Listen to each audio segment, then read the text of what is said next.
सभी को आपके YouTube चैनल शहर हैप्पीनेस संस्कृत एजुकेशन में हार्दिक स्वागत है, अभिनंदन।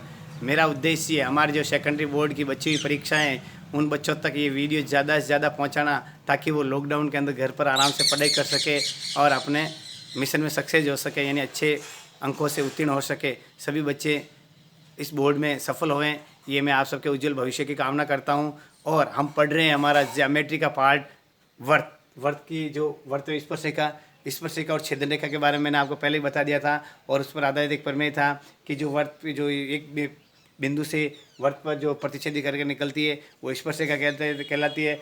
स्पर्शिका वर्त के केंद्र बिंदु पर लंब होती है। आज हम एक महत्वपूर्ण पढ़ रहे हैं, बहुत ही महत्वपूर्ण आपके लिए, वेरी इंपॉर्टेंट। मैंने लिख दिया ये प्रमेय और इस पर आधारित हम प्रश्न कर रहे हैं। वर्त के बाहर स्थित किसी बिंदु से खींची गई दो स्पर्शिकाएं परस्पर समान होती है। तो सबसे पहले अपन क्या लिखेंगे?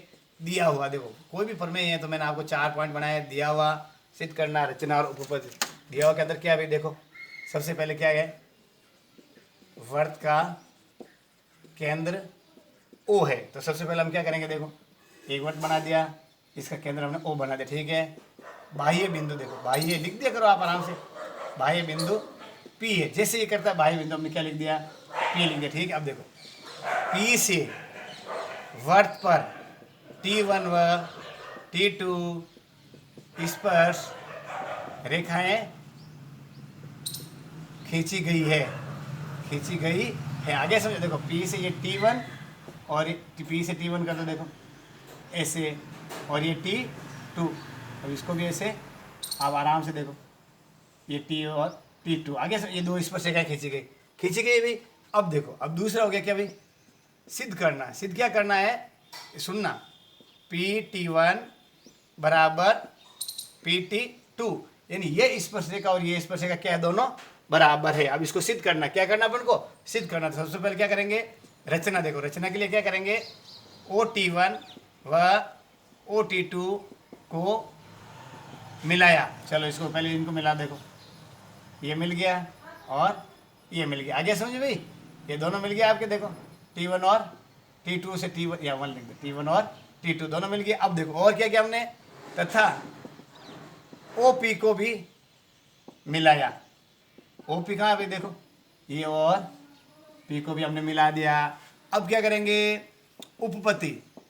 देखो क्या बन गए? वो भी वो दो त्रिभुज कौन से? देखो OPT1, यानी त्रिभुज OPT1 तथा त्रिभुज OPT2 बन गया भी बेटा। देखो ये OPT1 और OPT2।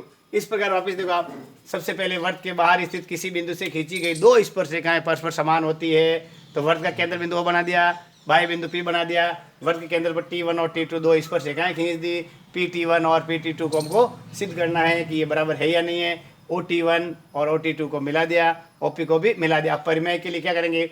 दो त्रिभुज है, एक ऊपर वाला OPT1 और नीचे वाला OPT2। तो सबसे पहले क्या करेंगे? देखो देखना, कोण OT1P बराबर कोण OT2P। कैसे? दोनों कोण कैसे भाई?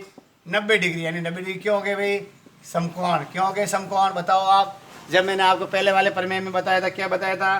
कि स्पर्श रेखा है, त्रिज्या परस्पर क्या होता है? लंब होता है। लिख दो आप, कारण भी लिख सकते हो कि स्पर्श रेखा व त्रिज्या परस्पर लंब होते हैं। लंब यानी एक मैंने बताया था सरल रेखा, उसके ऊपर ये लंब डाले जाते हैं। दोनों तरफ कितने डिग्री कौन बनेगा? बराबर 90 डिग्री का समकोण बनेगा। अब दूसरा देखो, OT1 बराबर OT2।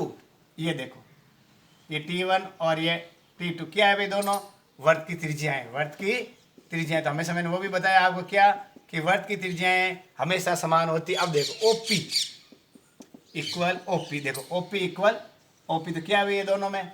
देखो आप समझो, उस त्रिभुज में भी आती है और इस त्रिभुज में क्या कहते हैं अपन? उभयनिष्ठ रेखा। उभयनिष्ठ है दोनों में।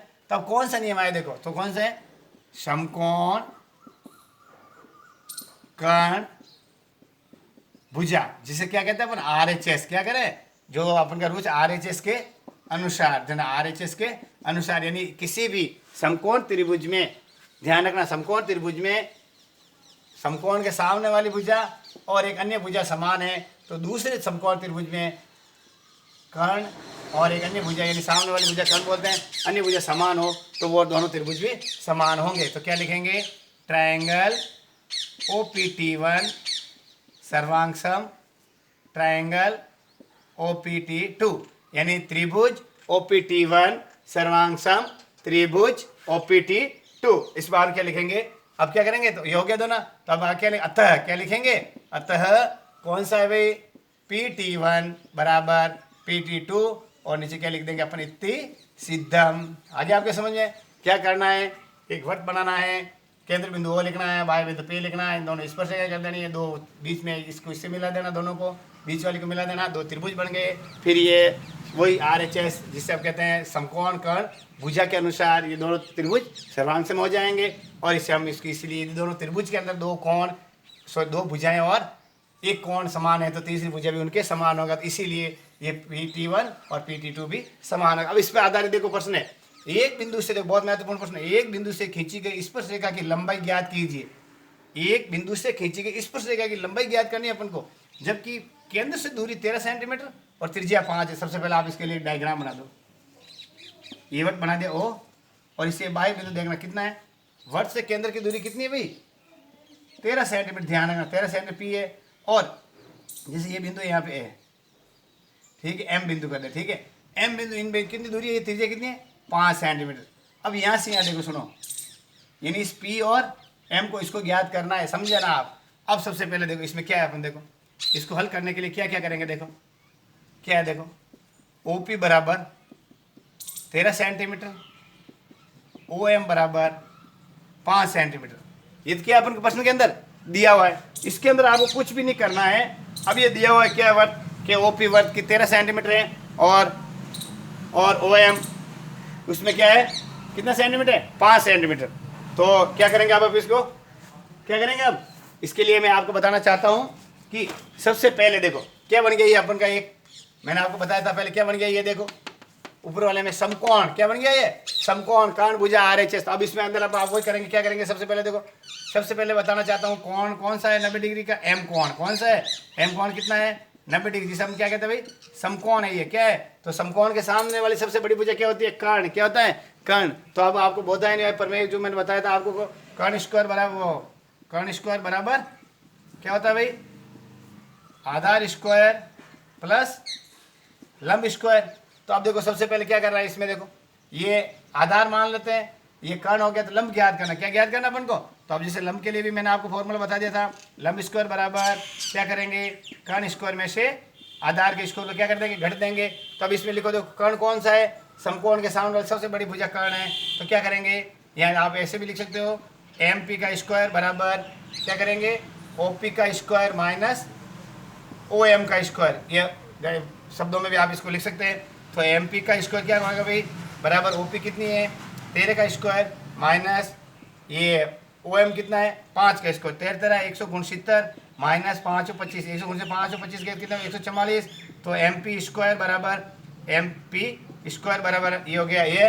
अब MP बराबर क्या हो गया, 144 का वर्गमूल निकालते हैं 12 × 12, ये हो गया। अब तो MP स्क्वायर बराबर, तो MP हो गया बराबर 12 सेंटीमीटर, कितना हो गया ये हो गया हमारी 12 सेंटीमीटर। अब यदि दूसरी स्पर्शरेखा बताएं तो वो भी कितनी होगी 12 सेंटीमीटर। बहुत ही महत्वपूर्ण प्रश्न है आपके लिए। सबसे पहले आपको ये ध्यान रखना चाहिए, जैसे ये आप बनाते हैं त्रिभुज, देखो तो 90 डिग्री के सामने वाली जो भुजा होती है वो तो होती है कर्ण, नीचे वाले को हम आधार कहते हैं, ध्यान रखना, और इधर वाले को लंब कहते हैं। अब तीनों के लिए मैं आपको जैसे ABC है, क्या ABC थोड़ा समझा देता हूँ। तो कर्ण स्क्वायर बराबर, ये नियम है पाइथागोरस प्रमेय के अंदर भी, बोधायन के अंदर भी आपको बताया, कर्ण स्क्वायर बराबर होता है भाई आधार स्क्वायर प्लस लंब स्क्वायर, आधार स्क्वायर प्लस लंब स्क्वायर। अब क्या करते हैं, यदि मान लो आधार ज्ञात करना है तो इधर कर्ण को उधर पक्षांतर करेंगे। तो मैं आपके लिए फॉर्मूले सीधे बता देता हूँ। आधार स्क्वायर बराबर होता है भाई कर्ण स्क्वायर में से क्या करो, देखो लंब स्क्वायर को क्या करो, घटा दो, तो पक्षांतर करेंगे वही हो जाएगा। अब यदि लंब स्क्वायर ज्ञात करना है तो भी क्या करना है, कर्ण स्क्वायर में से किसको घटा देना, लंब ज्ञात करना, तो आधार के स्क्वायर को घटा दो। आगे समझिए, देखो यदि कर्ण यानी 90 डिग्री के सामने वाली भुजा ज्ञात करनी है सबसे बड़ी, तो आधार और लंब को दोनों का स्क्वायर करके जोड़ दो, फिर वर्गमूल निकाल दो। और यदि कर्ण जो सबसे बड़ी भुजा है समकोण के सामने वो भुजा और एक दूसरी दे रखी है, तो उसमें से उसका वर्ग स्क्वायर करके दूसरे वाली भुजा का स्क्वायर करके उसमें से घटा देना है, फिर उसमें वर्गमूल ज्ञात कर देना। आगे समझे, यानी कर्ण ज्ञात करना है सबसे बड़े को तो दोनों को जोड़ दो, और यदि दोनों छोटों में से एक को ज्ञात करना है तो कर्ण के वर्ग में से करके उसमें से उसके वर्ग को घटा दो। आगे आपके समझ में ये आपके लिए महत्वपूर्ण है टॉपिक, मैंने आपको बताया था, वापस देख लेते हैं इसको कि ये वर्त का बाह्य बिंदु है, ये 13 सेंटीमीटर है, ये 5 सेंटीमीटर, इसको ज्ञात करना है तो समकोण त्रिभुज बताए थे मैंने आपको। इसके लिए ये सामने वाली भुजा होगी 13, ये होगी 5, 13 का स्क्वायर 13 169, 5 का 25, 125 के 144, 12, तो ये हो गया हमारी 12 सेंटीमीटर। अब हम आंसर लिखेंगे कि क्या वर्त की त्रिज्या 5 सेमी है तथा बाह्य बिंदु 13 सेमी है, तो वर्त की स्पर्श रेखा कितनी होगी भाई, तो वर्त की स्पर्श रेखा बराबर आंसर लिखेंगे हम 12 सेंटीमीटर। इस तरीके से आपको मैंने ये सॉल्यूशन बता दिया कि वर्त की स्पर्श रेखा की लंबाई 12 सेंटीमीटर होगी। तो प्यारे बच्चों, इस प्रमेय को आप वापस घर पर प्रैक्टिस करना बहुत ही महत्वपूर्ण है। इससे आधारित और कोई अगला जो अपना टॉपिक है वर्त से संबंधित, वो मैं आपको अगले उदाहरण और प्रमेय से संबंधित समझाऊंगा। आप सब इस YouTube चैनल को ज़्यादा से ज़्यादा बच्चों तक पहुँचाइए, यही मैं आपसे अपेक्षा रखता हूँ। सभी घर में रहे, खुश रहे, और लॉकडाउन के अंदर लॉकडाउन का पालन करते हुए घर में खूब सभी बच्चे मन लगाकर पढ़ाई करें। फिर मैं आपको सेकेंडरी बोर्ड में सफल होने के लिए आपको मैं बहुत बहुत हार्दिक शुभकामनाएं देता हूं, और मैं भगवान से दुआ करूं कि आप सब अच्छे अंकों से उत्तीर्ण हो। सभी को नमस्कार।